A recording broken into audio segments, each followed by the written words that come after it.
আপনি যেই মেয়েটাকে বিয়ে করছেন তাকে প্রথমত একটা বিষয় ক্লিয়ার করবেন যে দেখো, আমার আর্থিক অবস্থা কিন্তু খুব বেশি একটা ভালো না। বিয়ের আগে বউকে বলবেন যে দেখো, আমার ফাইন্যান্সিয়াল স্ট্যাটাস অতটা স্ট্রং না, আমার কাছে খুব বেশি ইনকাম হয় না এবং খুব বেশি ইনকাম করতে এখন পারছি না।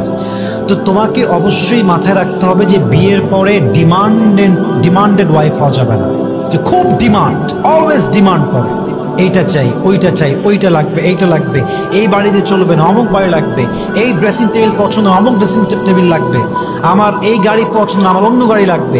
এগুলো করা যাবে না। তোমার ডিমান্ড হবে খুবই লো, মানে যা হলেই না, যা না হলে জীবন চলবেই না, এটা ঠিক আছে। বাট তুমি যদি বিয়ের পরে এইটা চাই, ওইটা চাই, এইটা লাগবে, এইটা লাগবে, ওইটা লাগবে, আমি এফোর্ড দিতে পারবো না।